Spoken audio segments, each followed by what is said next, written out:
La magia de los negocios. Lo que puedas hacer o pensar que puedes hacer, empiézalo. Porque la osadía contiene magia, poder y genialidad. Getty.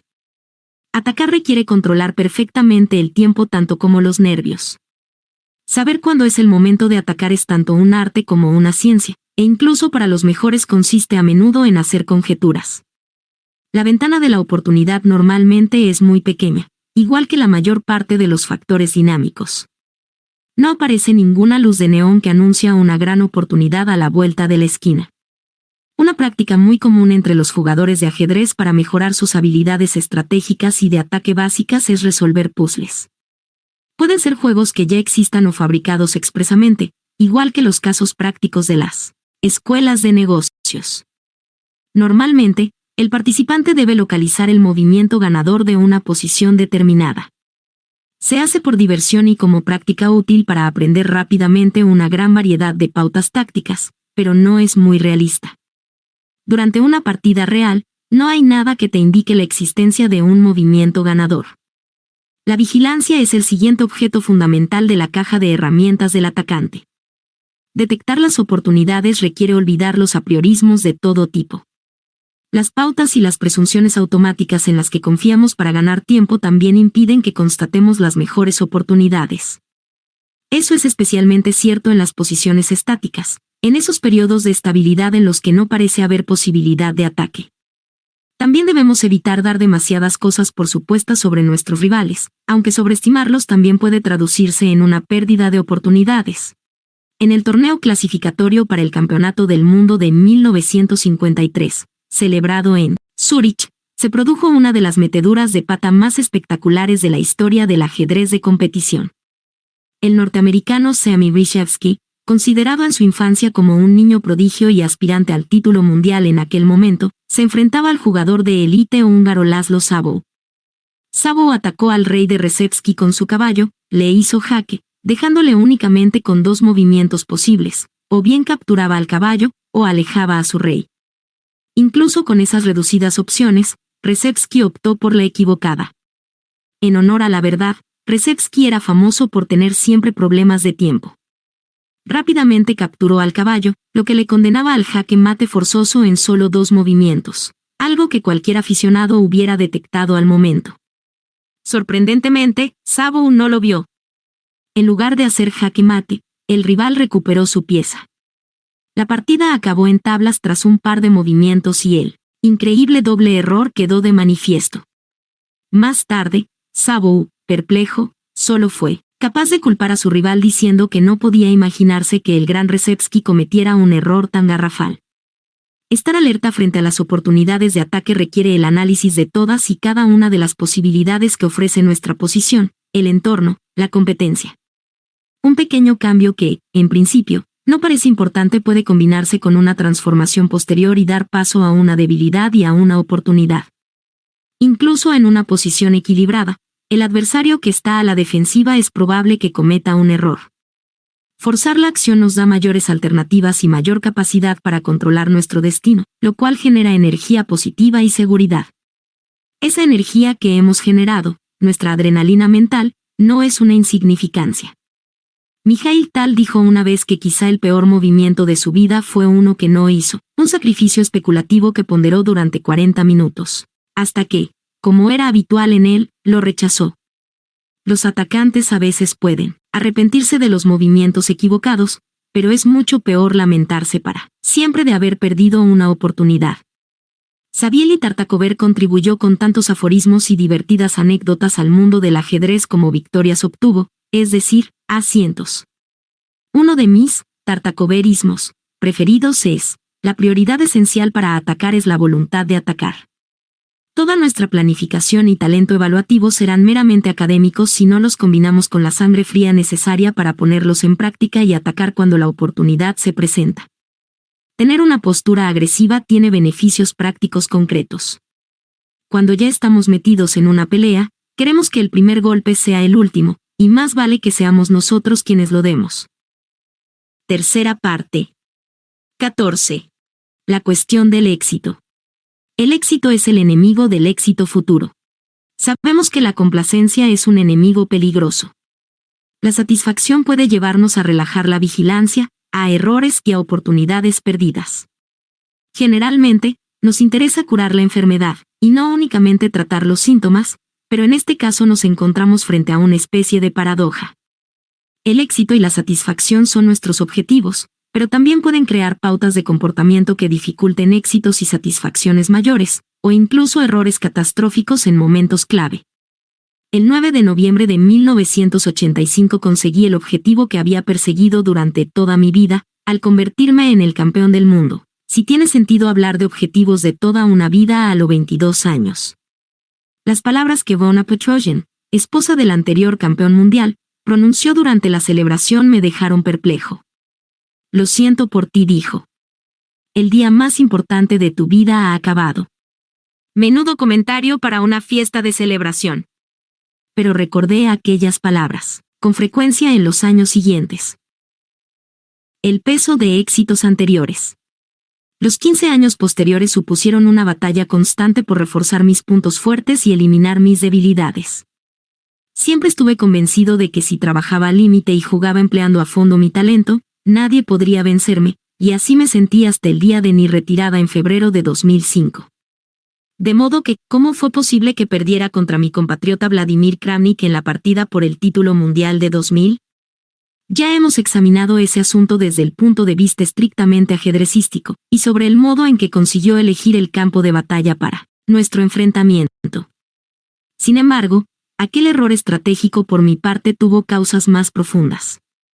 Siempre supe que la psicología desempeña un papel importante en el ajedrez, pero me costó la pérdida del título comprender hasta qué punto. Una de las características más potentes de mi estilo de juego siempre fue la capacidad de adaptarme a los nuevos desafíos, y la estrategia de Kramnik consistió en utilizarlo para vencerme. Pese a sentirme incómodo en la posición a la que me arrastró, seguí creyendo que sería capaz de adaptarme a tiempo para ganar la partida. Siendo realistas, en un torneo de 16 partidas solamente, no hay tiempo suficiente para ello. En mi primer torneo mundial, contra Anatoly Karpov, en 1984 a 1985, no había límite de partidas. Tuve tiempo para adaptarme y recuperarme. En Londres no tendría esa oportunidad.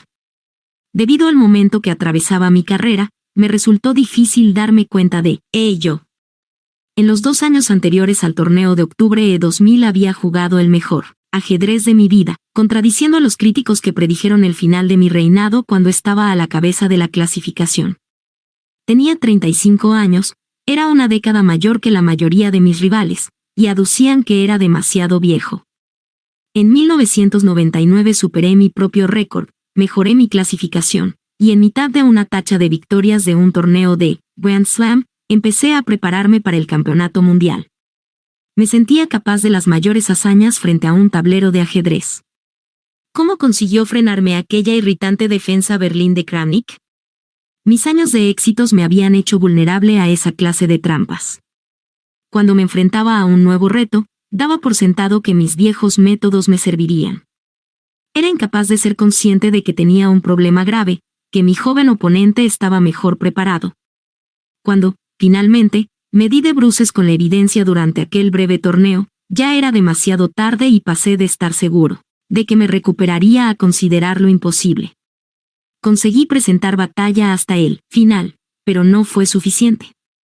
Perdí el torneo sin ganar ni una sola de las 15 partidas, y perdí 2. Mi derrota estuvo causada por un exceso de confianza y autocomplacencia. Incluso mientras sucedía todo aquello, me resultaba difícil creer que aquel antiguo alumno mío fuera capaz de haber preparado el torneo mejor que yo. Quizá no le di suficiente importancia al hecho de que fue uno de mis ayudantes en el torneo mundial que disputé con Viswanathan Anand. Había jugado tan bien y había ganado tantos torneos previos al campeonato de 2000 que no pude concebir siquiera que mi juego tuviera debilidades significativas. Eso es lo que yo llamo el peso de los éxitos pasados. Vencer crea la ilusión de que todo es perfecto. Es muy fuerte la tentación de pensar solo en el resultado positivo sin considerar el resto de las cosas que no funcionan, o que podían no haber funcionado, durante el proceso. Después de una victoria, lo que queremos es celebrarla, no analizarla. Revivimos mentalmente el momento del triunfo, hasta que nos parece que ocurrió de manera absolutamente inevitable. En nuestras tareas cotidianas cometemos errores parecidos. El viejo dicho, si no está roto, no lo arregle, debe reservarse para la fontanería, y no influir en absoluto en la manera en que orientamos nuestra vida, ni en casa, ni en el trabajo. Debemos cuestionar el statu quo siempre, especialmente cuando las cosas van bien. Cuando algo va mal, obviamente deseamos hacerlo mejor la próxima vez, pero debemos prepararnos para desear mejorar aunque las cosas nos vayan bien. En caso contrario, nos estancaremos y a la larga seremos derrotados. Competencia y tácticas contra la complacencia. Los errores debidos a la complacencia adoptan distintas formas. En entornos competitivos como el ejército y el mundo empresarial, casi siempre empiezan por, el negocio va como siempre, mientras nuestro competidor está alcanzándonos y superándonos. Las consecuencias de confiar en la reputación y en la experiencia pasadas pueden ser trágicas. En 1941, durante los primeros meses de la invasión alemana, las tropas soviéticas estuvieron a las órdenes de veteranos del Ejército Rojo de la Guerra Civil, que seguían creyendo en la suma importancia de los caballos. El mariscal Kliment Barashchilev, un protegido de Stalin, empleó las mismas tácticas a base de unidades de caballería muy numerosas, que resultaron muy eficaces contra el ejército blanco. No es de extrañar que resultaran totalmente ineficaces para impedir que las divisiones de carros blindados de los nazis rodearan Leningrado. Y lo que es peor, aquello agravó de manera terrible el error que habían cometido los mandos rusos en la Primera Guerra Mundial, tal y como describió un corresponsal de guerra. Hoy he visto una marea de carne y sangre rusas estrellándose contra un muro de acero alemán. Los caballos no tenían nada que hacer contra los tanques y la artillería. Las empresas automovilísticas estadounidenses no tenían nada que hacer contra las nuevas técnicas de fabricación y gestión japonesa. En áreas que avanzan constantemente como la tecnología, la reinvención constante es imprescindible. Si ignoramos los progresos de la competencia, podemos acabar como Jorge III, en cuyo diario del 4 de julio de 1776 paradójicamente dice, hoy no ha pasado nada importante. La competencia debe ser la razón principal que nos mantiene motivados. Para mí hubiera sido imposible desarrollar mi potencial sin una némesis como Karpov, que durante toda mi carrera me impulsó hacia adelante. Cuando una nueva generación de jugadores de ajedrez emergió en la década de 1990, y Karpov dejó de ser la principal amenaza para mi liderazgo, tuve que centrarme de nuevo en encontrar nuevas fuentes de inspiración.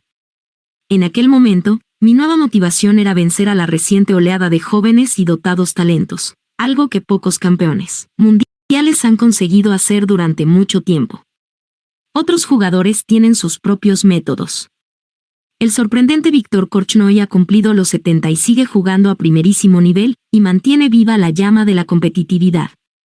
Víctor el Terrible ha tenido una vida difícil y pintoresca, dentro y fuera del tablero. Desertó de la Unión Soviética en 1976, tras pasarse años batallando con las autoridades soviéticas. Tras su huida a Occidente, primero a los Países Bajos y luego a su actual residencia en Suiza, se convirtió en algo más que una espina clavada para los censores soviéticos. El desertor ganaba muchísimos torneos y vencía a los jugadores soviéticos de élite y era muy difícil conseguir que su nombre no apareciera en los noticiarios. En torneos del Campeonato del Mundo se enfrentó en 3 ocasiones a Karpov, que era mucho más joven que él, y perdió las 3 veces, pero se ganó el título del mejor jugador que nunca conseguirá el título mundial. Korchnoi ejecutó su venganza, y sigue jugando al ajedrez a nivel competitivo, mientras que Karpov, 20 años menor, lleva mucho tiempo apartado de los rigores de los torneos. Cuando Korchnoi tenía la edad a la que yo me retiré, no había siquiera alcanzado su mejor momento. Pese al aval de su impresionante trayectoria, Korchnoi siempre se las arregla para jugar como si tuviera que demostrar algo. Desafiar el paso del tiempo no le basta, no se limita a presentarse y mover las piezas. Korchnoi disfruta enseñando a jugadores 50 años más jóvenes, que aún tienen cosas que aprender de él. En un torneo de 2004, Korchnoi derrotó al prodigioso gran maestro noruego Magnus Carlsen. Fue el triunfo de un hombre de 73 años contra un chico de 14. Korchnoi ha mantenido el ritmo a base de negarse a mirar atrás y contemplar lo que cualquiera consideraría sus días de gloria. Sigue teniendo ilusión por jugar al ajedrez y desea sinceramente batir a su adversario, sin limitarse a jugar lo mejor posible. Para seguir estando alerta en la vida, es esencial conservar ese punto de referencia. En el ajedrez y en otros deportes existen las clasificaciones, los rivales y los torneos, de modo que las cosas parecen claras, pero no basta con eso. Hemos de ser exigentes con nosotros mismos, crear nuestras propias normas y cumplirlas siempre. Puede parecer paradójico que tengamos que ser los mejores y seguir compitiendo como si fuéramos unos intrusos indefensos. Es tan difícil como cambiar de sistema de trabajo, pero todo el que quiera destacar durante una trayectoria profesional larga comprobará que ambas cosas son necesarias. Pese a ganar 8 medallas de oro en 3 Olimpiadas, Carl Lewis, a los 35 años, seguía queriendo más. Para estar en forma de cara a los Juegos Olímpicos de Atlanta en 1996, se embarcó en un programa de entrenamientos completamente nuevo, olvidando todo lo que le había funcionado hasta ese momento. Sabía que su edad y las lesiones suponían nuevos desafíos. Consiguió ganar otra medalla de oro y una de plata en Atlanta, y lo hizo porque no tuvo miedo de cambiar un sistema que le funcionaba. Encontrar el modo de mantener nuestra concentración y motivación es esencial para luchar contra la complacencia. Quizá en el trabajo o en casa no haya un sistema clasificatorio, pero eso no significa que no podamos crear uno. ¿Cómo podemos medir nuestras actuaciones? Desde luego, el dinero es un patrón, aunque un poco cínico.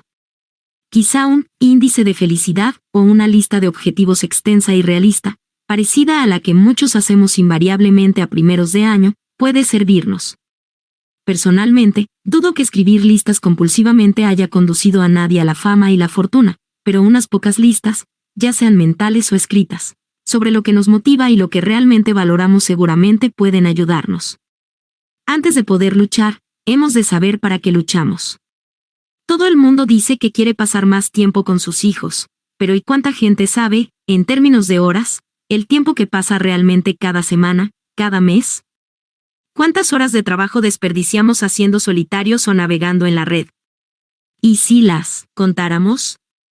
Entonces tendríamos un objetivo que alcanzar, una técnica útil para la inmensa mayoría de nosotros, a quienes no nos basta el, sencillamente, hazlo. Anticipándose 2 siglos a la agencia publicitaria de Nike, Goethe escribió, el saber no es suficiente. Es necesario aplicarlo. La voluntad no es suficiente. Hay que hacerlo. Detectar y solucionar los errores. Además de la motivación, es necesario detectar las debilidades en nuestro campo, analizar nuestra forma de trabajar, nuestra vida cotidiana. Si somos conscientes de lo negativo, de las peores posibilidades, de las crisis potenciales, podremos trabajar para eliminar esos puntos débiles al momento, y, al hacerlo, mejorará globalmente la calidad de nuestros actos. No podemos esperar que sobrevenga el desastre para introducir cambios. Nuestro lema ha de ser, detectarlo y solucionarlo. En estos últimos años, en el terreno de la política el autoanálisis se ha convertido en norma.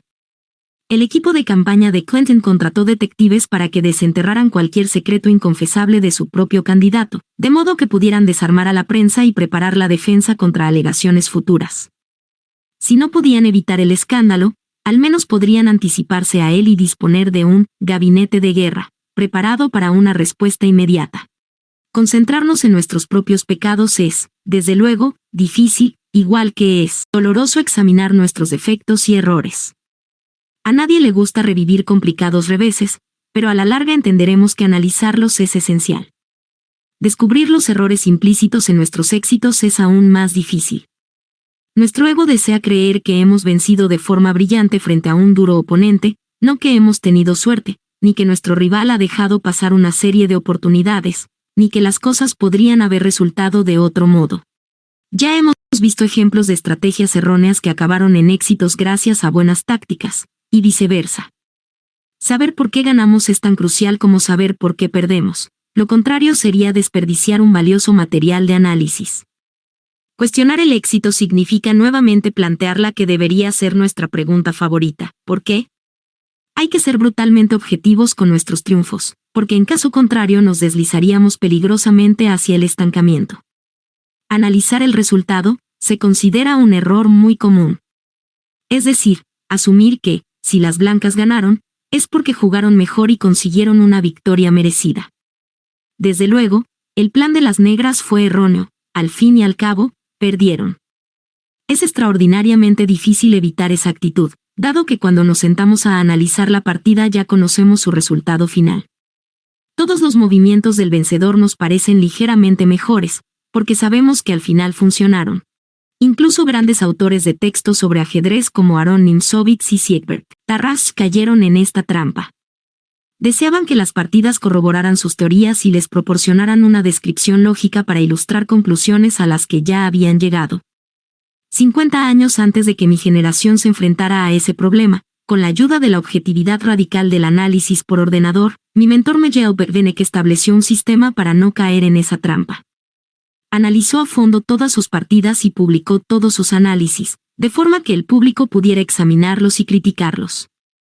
La amenaza de una embarazosa corrección pública era mayor que su deseo de parecer infalible, y en sus anotaciones sobre sus propias partidas adoptó una actitud claramente distante. Confieso que me hubiera ido mejor si hubiera recordado específicamente aquella lección de Botvinnik, cuando empecé a trabajar en mi colección de libros sobre ajedrez a finales de la década de 1990. Una combinación de precipitación editorial y la convicción de que nuestro análisis era mejor que cualquiera de los que lo precedieron, nos llevó a publicar el primer volumen de mis geniales predecesores, sin pensar demasiado en la atención que los ajedrecistas prestarían al libro, y en lo que esa atención significaría. El primer volumen apareció en verano de 2003. Mi pormenorizado análisis sobre los 4 primeros campeones del mundo y sus inmediatos rivales rápidamente provocó el interés de decenas de miles de ajedrecistas de todo el mundo. En la actualidad, eso significa, además, que decenas de miles de ordenadores de ajedrez examinan a fondo todos los movimientos, todas las líneas de análisis. Internet hizo posible que esa extensa red de analistas y críticos de libros se unieran en esta ocasión, y recopilaran y presentaran una impresionante y humillante cantidad de correcciones. Lidié como pude con el giro que tomaron los acontecimientos, de un modo que hubiera hecho que Botvinnik se sintiera orgulloso de su antiguo pupilo. Insistí en recopilar y realizar nuestro propio análisis de las correcciones, de manera que pudieran incorporarse en ediciones posteriores del libro.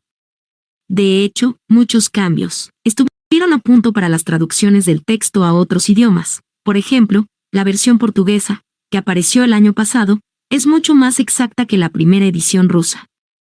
Al mismo tiempo realizamos nuestro propio análisis, y un proceso de comprobación de la información mucho más riguroso para los siguientes volúmenes, y en este sentido, cada uno de ellos ha sido mejor que los anteriores. El volumen V dedicado a Karpov y Kasparov se publicó a principios de 2006 y me enorgullece decir que ha sido muy gratificante que la amplia masa de críticos ansiosos haya guardado silencio. Esa mejora cualitativa no hubiera sido posible sin la predisposición a aceptar las críticas y la voluntad de actuar en consecuencia. Para mí fue como un reto, no un insulto. A nadie le gustan las críticas, desde luego. Durante mis 20 años en la cumbre del ajedrez profesional soporté un aluvión tanto de acusaciones como de elogios, y siempre existe la tentación de ignorar las primeras y aceptar las segundas. Debemos luchar contra nuestro ego y contra el instinto defensivo para comprender que ciertas críticas son merecidas y constructivas y que pueden resultarnos útiles. No siempre podremos ganar esa batalla, pero es vital que seamos conscientes de que esa batalla existe. Es muy peligroso intentar evitar las críticas y protegernos de su impacto. Es un desafío no solo para los individuos, también para los negocios y los gobiernos. Una empresa que no sea capaz de responder a las demandas de sus clientes está destinada al fracaso. Una prueba clave de la validez de un gobierno es su capacidad de recibir y responder a las críticas y de mejorar sus métodos y reacciones. Para cuestionar el éxito, se requiere fortaleza interior para afrontar los errores y aceptar los cambios necesarios. Para poner en práctica esos cambios, es necesaria una fortaleza aún mayor. Como Churchill dijo, el éxito no es definitivo, ni el error es fatal, lo que cuenta es el coraje para seguir adelante. Ese coraje puede inspirarse en la competencia o en un gran número de factores externos, pero, en último término, debe emanar de nuestro interior.